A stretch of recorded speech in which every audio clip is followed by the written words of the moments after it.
What is up, basketball fans? I am Jason Burgos for Sportsnaut.com, and I have the pleasure of being joined by one of the young, rising talents of the Miami Heat who seems primed for a big season, and part of why is from a new level of clarity he will have during games in South Beach this season. And that man I speak of is the one and only Max Strus. Max, thanks so much for the time today. Of course, my man. Thanks for having me.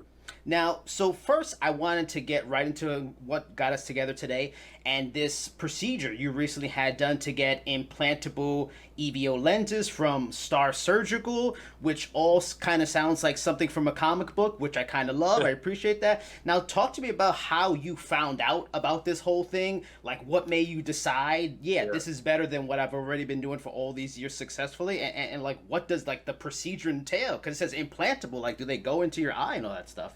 of course, of course. So yeah, I've had contacts and glasses since about the fifth grade. So I've had vision issues for that long, and my family all has contacts and glasses. So, growing up, I've always thought about, getting something done to my eyes so I don't have to, go through the hassle of always putting contacts in and taking them out at night. So I've always wanted to get something done. And throughout my research, this summer I found this new procedure called EVO ICL. It's this new, the ICL lens has been around for a while, but the EVO procedure is pretty new in the United States. And, it's this procedure where a doctor goes in and implants this permanent lens in your eye. The procedure only takes about 30 minutes. It's about like 5 to 7 minutes in each eye. It's very quick. You don't feel anything the whole time. So it's very fast and less invasive than LASIK. There's no lasers involved.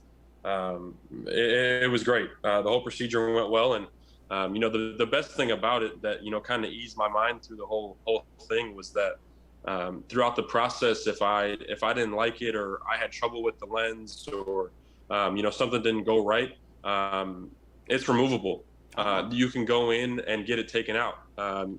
Now, luckily, I haven't had any issues, and with my experience, I haven't even thought about going into that area of things. I never want these taken out of my eye ever. My vision is unbelievable. I see 2010.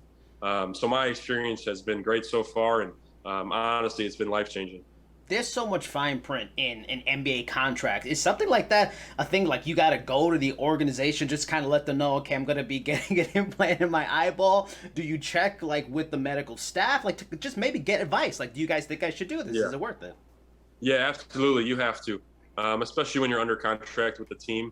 They have to know everything you're doing. So I definitely got it cleared through the Miami Heat and their doctors, and they were all on board. They know the procedure is very safe, and they've done over 1 million of them worldwide. So they knew the research was put into it and how safe it is to do it. So they were all on board and knew that this would be great for me. And I'm happy I did it. The results have been great, and my ease of living has been wonderful. You've been in training camp for a few weeks now. Was like the difference having those in like noticeable right away as you get into NBA level training and doing all the things and all the drills and getting back into NBA level shape? Is it the kind of thing you notice, you're like, wow, this really is a big difference, and almost getting excitement from that? Yeah. Yeah. The biggest thing for me was just the hassle of just, waking up.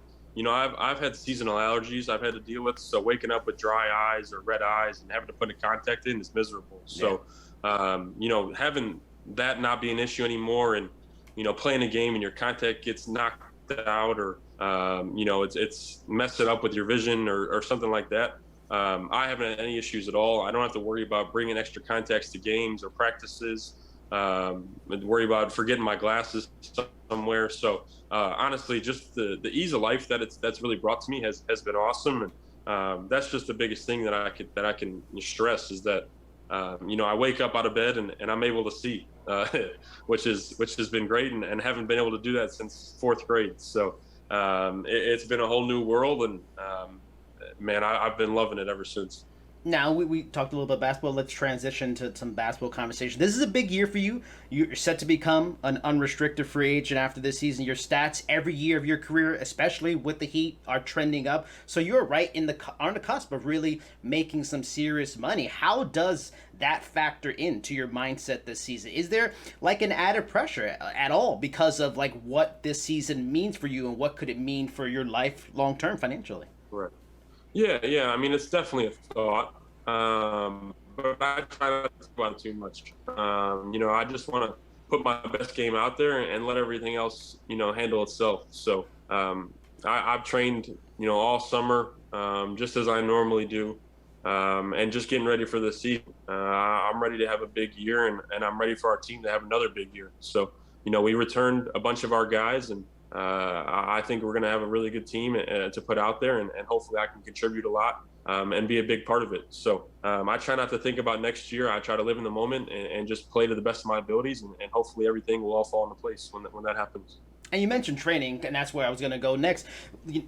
Being your fourth year in the league, having been, just natural maturity of being around the league longer, growing as a person, and just being around veteran players on a team like the Heat and that kind of organization. Did you go into off-season saying, okay, yeah, these are things I want to work on. Okay, strength and conditioning, this is what I want to change. I want to be better at this. I want to be better at here. Or even did the coaching staff give you a goal during the off-season? We want you to get better here or here before the season. Yeah, the biggest thing for me was my body this summer. Last year was really my first year playing in the playoffs. So I really found out what type of grind that is physically and mentally. And, we kind of had a rough go at the end of the Eastern Conference Finals with guys' bodies falling apart, and we were basically just limping our way through the finish line. So that was the biggest, stress for me, was to understand how important it is to take care of your body. So that was my main focus going into the summer. And, me and my trainer, we did a great job of getting myself ready for that. And I think I've lost like 8 to 10 pounds and leaned out a bunch. So I feel my body feels like it's been in the best shape I've ever been in my short professional career. And that's where I started, because I want to be able to play all 82 games and more after that. So that was the biggest stress for me. And then just adding things to my game, just being a more complete player. When guys run me off the 3-point line, being able to, get in the paint, make another play, or finish at the rim. So just things that I needed to touch up on and add to my game. And, I think I'm ready to have a big year, and, our team is too. Do you, because you mentioned the championship, like the way it went for you guys, the injuries, like you mentioned, how it went for the Celtics against the Warriors, looked good early, they kind of got steamrolled. Do you look at that series and watch it, go like, damn, if we were there, I think we could have did a lot better? Like, man, is there added frustration watching that? Yeah, definitely. It was hard to watch because I think our team belonged to be there, and I think we would have put up a good fight. I think we matched up better against the Warriors, and I think it would have been a really fun series. But unfortunately, the Celtics got the best of us. We were basically one shot away from being there, so it was tough to get over that. But it just puts you in another state to get better this summer and get better for the next year, and learn from that experience and just be better for this one and try to keep advancing this year. Your name was in speculation in regards to like trades for Kevin Durant, Donovan Mitchell, big names. What's your approach to stuff like that? Because there are different ways to look at it. Yeah, frustration, you get traded, you change your life, you got to move, those kind of things. Or appreciation. Clearly teams around the league value you. As a player that wasn't drafted, that wasn't handed anything, are you more of that side like, hey, somebody wants me, it's an opportunity, whatever, it's not a big deal? Yeah, no, I try not to look into it too much. I try not to pay attention to those things. But at the end of the day, if it happens, it happens. It's a business. I understand that. And decisions have to be made. So if that were to happen, then like you said, people want me. If they're trading for me, Yep. If you're going to be involved in a trade with the contract that I have, that means people value me and think I'm going to be an asset. So you got to look at that in a positive realm. But I'm happy I didn't get traded. I want to be in Miami. I want to be here, and I think this team can be special. So I'm happy to be back here in Miami and make another run at a championship. I just have a few more questions. You mentioned a team and a team that can go all the way win a championship. One of the big stories in the league right now, whole situation with Warriors, Draymond Green, the whole fight and all this stuff. He didn't get fined. He got fined. Didn't get suspended. A lot of people didn't like that. Like, what are your thoughts on something like that? It seems like a bit of a slap on the wrist. I saw Kevin Durant mention stuff like that really doesn't happen, at least in his experience with punches like that, serious fights. Like, what were your thoughts on that whole situation? And can a team really bounce back from such an awkward situation when the whole world has now seen the video? Yeah. Yeah. You know what? I've never really been a part of something like that either. I've never seen that on a team I've been on or an organization I've been a part of. So, to be honest with you, I don't know what's really going on there. I don't like to speak on things that I don't have, full information on. So, I'm not going to, try to interrogate anything what's going on over there. You never know what the real story is. So, just trying to stay out of it. But the Warriors are a great team and have won multiple championships with that crew. So I'm sure they'll be fine. I'm sure they'll get over it. And they understand the importance of winning. So I'm sure everything will be all right. But yeah, I've never been a part of anything like that. It's definitely interesting.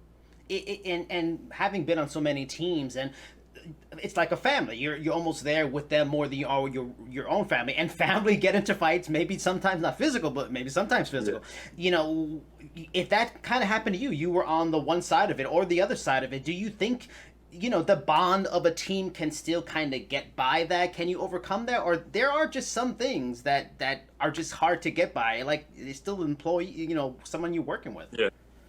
Yeah, I mean, it's tough because like I said, you don't know the extent of things or what really was said or what happened.